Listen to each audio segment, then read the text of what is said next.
Hi, ako si Rob, psychology student. At soon, magiging tatay na rin. Excited ako pumasok. After 2 weeks na pahinga, makikita ko na ulit ang mga kaibigan ko. Nagmamadali na nga ako niyan, hindi lang halata. Hindi ko na nga pala na-videohan yung pagpunta ko ng school. Kasi tricycle ang dala ko. Nandito na nga pala ako sa parking ng school namin. Hello Trojan Building. Paano, dyan ka muna Timex. Tumatakbo na nga ako dyan kasi madaling-madali na ako. Karugto nga pala to ng Sinister Building. Dito pa rin yan sa Binyan Plaza. At ito na nga, umabot naman ako sa klase namin. Culture and Psychology nga pala ang subject na to, kaya sobrang interesting niya. Shoutout nga pala sa kaibigan ko na si Cyrus, pati na rin kay Joy. Bumaba na nga pala kami ng kantin para bumili ng merienda kasi gutom na ako. Sa sobra kasing pagmamadali ko kanina, hindi na ako nag-almusan. Si McLaren talaga gusto laging pogi. Baka McLaren yan. Pagkabili namin, umakit na rin kami kaagad. Hey, vlogger ka na yan?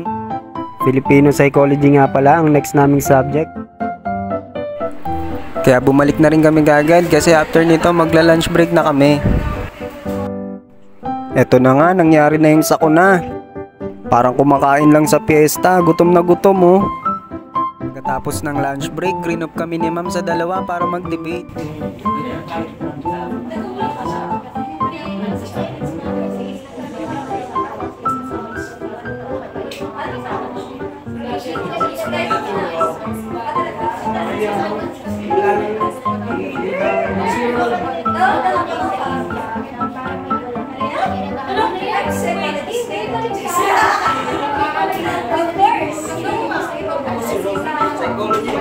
Shoutout po sa professor namin na si Miss Ace. Hello vlog!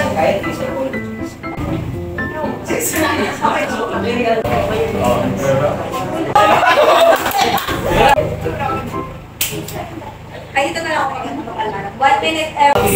Sa ating mga Pilipino ay isa doon sa mga Western dahil unang-una, culture pa lang nating mga Pilipino ay we are very collective na lagi tayo nagsasama-sama. So yung mga theories, yung sabi rin dito sa article nila Andrea P. Martinez and Willis.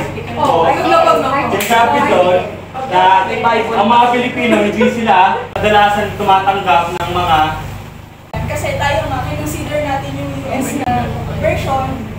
Yung Western psychology, na-adopt nga natin, paano pa kaya yung sila yung mag-a-adopt ng sarili natin, di ba? Hindi pa lahat ng disorder ay nabanggit. Gaya nga sa DSM-5, tayo is collectivist. Tapos, meron din tayong tinatawag na pakikipagkapwa. Katulad na sa topic natin sa core values. Shoutout nga pala sa section namin na size 6M1, napakahusay nyo mag-debate. Bago kami umuwi, bibili kami ng kasaba na pangtinda ni Camille kasi nagluluto siya ng kasaba cake. Konting kaalaman nga pala ulit mga ner. Alam niyo ba na nag-originate ang kasaba cake dito lang sa Pilipinas? Nagmula ito sa native recipes na paggamit ng kasaba imbis na galapong. Guys! hi! Bumili kami ng kasaba, ng lansones at ng asukal, ng balot na hindi pa hugas. At dito na nga pala ulit natatapos ang vlog na to. Sana nagustuhan nyo mga ner.